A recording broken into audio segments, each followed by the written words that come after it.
Hello दोस्तों, स्वागत है हमारे YouTube चैनल डियर लर्नर्स में।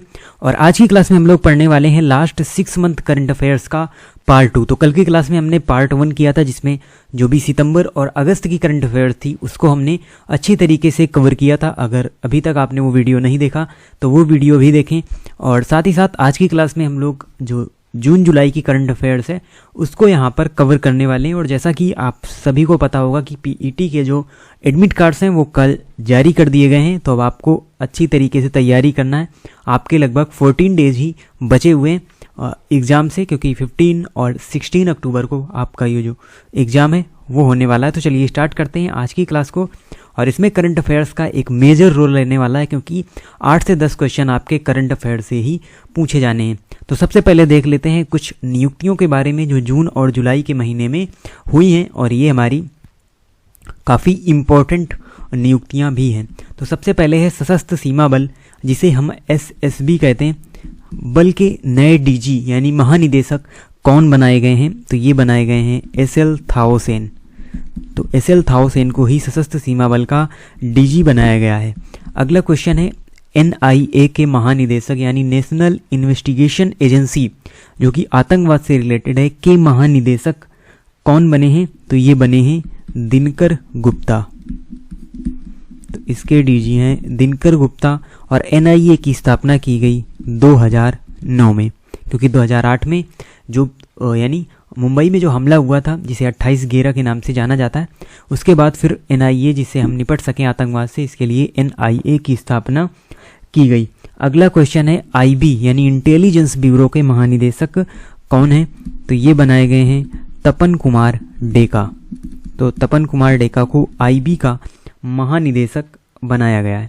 अगला क्वेश्चन है महाराष्ट्र के नए मुख्यमंत्री कौन बने? तो महाराष्ट्र के जो नए मुख्यमंत्री हैं ये बने हैं एकनाथ शिंदे। तो पहले उद्धव ठाकरे की सरकार यहाँ पर हुआ करती थी, और वर्तमान में जो मुख्यमंत्री हैं वो हैं एकनाथ शिंदे। सबसे कम उम्र के विधानसभा स्पीकर कौन है? तो बात करें अगर सबसे कम उम्र के विधानसभा स्पीकर, तो ये हैं राहुल नार्वेकर। बढ़ते हैं अगले क्वेश्चन की ओर। तो ये हमारे हो गए जो भी नियुक्तियां थी। अब कुछ स्पोर्ट्स से रिलेटेड क्वेश्चन है, जिनमें सबसे पहले है सिंगापुर ओपन 2022 का खिताब किसने जीता? तो बैडमिंटन खिलाड़ी हैं पीवी सिंधु। इन्होंने ही सिंगापुर ओपन 2022 का खिताब जीता है। और फिर आता है खेलो इंडिया यूथ गेम, ये किसने जीता यानी कौन इसका विजेता रहा? तो हरियाणा इसका विजेता रहा, और ये इसका 4th संस्करण था खेलो इंडिया यूथ गेम का। फिर आ जाती हैं हमारी ग्रैंड प्रिक्स, और कल की क्लास में भी हमने पढ़ा था ग्रैंड प्रिक्स, और उसमें हमने आपको बताया था कि 2 ही आपको यहाँ पर रेसर देखने को मिलेंगे, या तो मैक्स वर्स्टपन और या तो चार्ल्स लेक्लर। तो जो अजरबैजान ग्रैंड प्रिक्स है ये जीती है किसने? ये जीती है मैक्स वर्स्टपन ने। उसके अलावा जो ऑस्ट्रियन ग्रैंड प्रिक्स है ये आपकी जीती है चार्ल्स लेक्लर ने। और फिर से आती है फ्रेंच ग्रैंड प्रिक्स, और ये भी जीती है मैक्स वर्स्टपन ने। तो कुछ ही आपको यहाँ पर याद करनी होगी जो अलग है। वैसे जो मोस्टली 2022 की ग्रैंड प्रिक्स हुई उसमें मोस्टली यहाँ पर मैक्स वर्स्टपन ही विजेता रहे हैं। अगले कुछ ओपन है इंपॉर्टेंट टेनिस से रिलेटेड। तो 2 ओपन इस बीच हुए, फ्रेंच ओपन और विंबलडन ओपन। तो फ्रेंच ओपन में अगर हम बात करें तो 2 हमको याद रखने होते हैं, पुरुष एकल विजेता और महिला एकल विजेता। ये काफ़ी इंपॉर्टेंट होते हैं। तो यहाँ पर बात करें अगर हम फ्रेंच ओपन की, तो इसमें पुरुष एकल के विजेता रहे राफेल नडाल। तो फ्रेंच ओपन में ज़्यादातर आपको यही विजेता देखने को मिलेंगे, और ये आपका खेला जाता है क्ले कोर्ट में। तो क्ले कोर्ट में खेला जाने वाला ओपन है। अगला है फिर महिला यहाँ पर कौन बनी? तो वो हैं ईगा स्वीटेक। ईगा स्वीटेक यहाँ पर यानी महिला एकल का खिताब जीता फ्रेंच ओपन का। फिर आता है विंबलडन ओपन, और इसका खिताब जीता है पुरुष एकल का नोवाक जोकोविच ने, जो यहाँ पर सर्बिया के प्लेयर हैं। और महिला का जो खिताब जीता है वो एलेना राय बामीन ने, जो कि कजाकिस्तान की प्लेयर है। तो इन्होंने जीता है। ये दोनों ओपन आपको ध्यान रखना है। फिर आगे आते हैं कुछ हमारे अभियान जो चलाए गए अलग अलग राज्यों या अलग अलग संस्थाओं के द्वारा। तो यहाँ पर सबसे पहले आता है पुनीत सागर अभियान। और पुनीत सागर अभियान एनसीसी के द्वारा स्टार्ट किया गया। जो हमारे भारत का कोस्टल रीजन है वहाँ पर जो साफ़ सफाई से रिलेटेड है वो अभियान यहाँ पर चलाया गया एनसीसी के द्वारा। फिर आता है आंचल अभियान, और आंचल अभियान की शुरुआत की है राजस्थान सरकार ने। फिर आता है बालिका पंचायत। तो बालिका पंचायत कहाँ पर शुरू हुई है?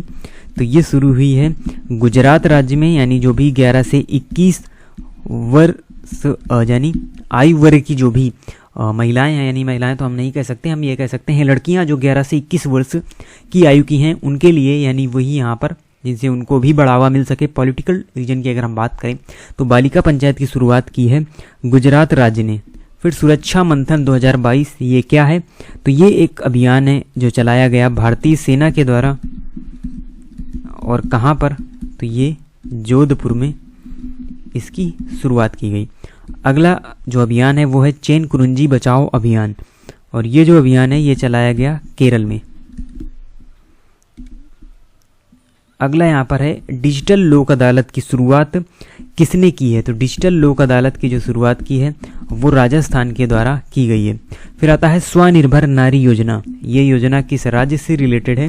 तो ये आपकी असम की योजना है। फिर है सेमीकंडक्टर नीति, किसने शुरू की है? तो गुजरात राज्य के द्वारा सेमीकंडक्टर नीति को शुरू किया गया है। फिर है EFIR प्रणाली की शुरुआत कहाँ पर की गई? यानी जो हमारे गृह मंत्री हैं अमित शाह, उन्होंने EFIR प्रणाली की शुरुआत की। यानी जैसे आपकी बाइक खो जाती है या अदर कोई भी जो कार्य है आपको FIR करनी है तो आप EFIR के माध्यम से उसे कर सकते हैं। ज़्यादा आपको यानी आपको किसी भी थाने में जाना नहीं पड़ेगा, आप अपने मोबाइल से ही इसे कर सकते हैं। तो इसकी शुरुआत की गई है गुजरात के गांधीनगर से, यानी गांधीनगर में इसकी शुरुआत की गई है। अगले कुछ क्वेश्चन है हमारे, दुनिया का सबसे तेज कंप्यूटर कौन बना है? तो ये बना है फ्रंटियर कंप्यूटर, जो कि USA का सुपर कंप्यूटर है। ये दुनिया का सबसे तेज कंप्यूटर है। फिर है शीतल षष्ठी उत्सव कहाँ पर मनाया गया? तो ये उड़ीसा राज्य में इस उत्सव को मनाया गया। फिर है बैखो उत्सव, और बैखो उत्सव किस राज्य से रिलेटेड है? तो ये असम से रिलेटेड है, और ये एक फसल उत्सव है, और राभा जनजाति जो रहती है असम में उसके द्वारा मनाया जाने वाला ये उत्सव है। फिर आते हैं हमारे इंडेक्स, जिसमें जो ग्लोबल पीस इंडेक्स है उसमें भारत का स्थान कौन सा रहा? तो ये रहा 135, और फर्स्ट नंबर पर कौन रहा? तो फर्स्ट नंबर पर आइसलैंड रहा है इस इंडेक्स में, ग्लोबल पीस इंडेक्स में। फिर है देश का सबसे लंबा स्टील ब्रिज कहाँ बनाया गया है, कहाँ बनकर तैयार हुआ है? तो ये आपका बिहार में गंगा नदी में बना हुआ है, जिसकी लंबाई 5.75 किलोमीटर है। तो बात करें तो ये ऐसा नहीं है कि इसका निर्माण अभी किया गया हो, यानी पहले ये कंक्रीट का पुल हुआ करता था जिसे हम महात्मा गांधी सेतु के नाम से जानते थे, उसे ही अब स्टील ब्रिज में कन्वर्ट किया गया है, यानी उसका कंस्ट्रक्शन करके उसको स्टील ब्रिज बनाया गया है। तो ये देश का सबसे लंबा स्टील ब्रिज बन गया है। अगला क्वेश्चन है, भारत एवं दक्षिण एशिया में सर्वश्रेष्ठ हवाई अड्डा का खिताब किसको दिया गया? यानी भारत का भी और दक्षिण एशिया का भी सर्वश्रेष्ठ क्षेत्रीय हवाई अड्डा है, ये है आपका केम्पेगौड़ा हवाई अड्डा। तो केम्पेगौड़ा हवाई अड्डा को ही सर्वश्रेष्ठ हवाई अड्डा घोषित किया गया, और वो जो कतर के दोहा हवाई अड्डा है वो सर्वश्रेष्ठ। तो 14वां जो ब्रिक्स सम्मेलन है इसका आयोजन कहाँ पर किया गया? तो यहाँ पर हम पेन सेलेक्ट कर लेते हैं। तो 14वां जो ब्रिक्स सम्मेलन है इसका आयोजन किया गया चीन में। और उसके बाद अगला जो क्वेश्चन है वो है, भारत की सबसे बड़ी तैरती सौर ऊर्जा परियोजना कहाँ पर शुरू की गई? तो ये केरल राज्य में शुरू की गई।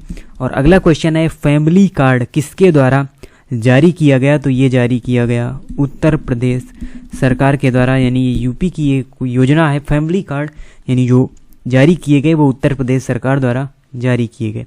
अगला क्वेश्चन है इंडेक्स से रिलेटेड, हेनले पासपोर्ट इंडेक्स में जो भारत की रैंक है वो क्या रही है? ये बेसिकली यहाँ पर आपको बताना है। तो जो भारत की रैंक रही है वो रही है 87 नंबर पर, और फर्स्ट इसमें हर बार की तरह जापान का पासपोर्ट है। हेनले पासपोर्ट इंडेक्स का मतलब है किस देश का जो पासपोर्ट है वो कितना ज़्यादा ताकतवर है, यानी उस पासपोर्ट की सहायता से हम कितने देशों पे जा सकते हैं। तो फर्स्ट नंबर पर है जापान। अगला क्वेश्चन है, इंडिया इनोवेशन इंडेक्स में पहला राज्य कौन है? तो अगर बात करें हम इंडिया इनोवेशन इंडेक्स की, तो इसमें पहला राज्य है कर्नाटक राज्य।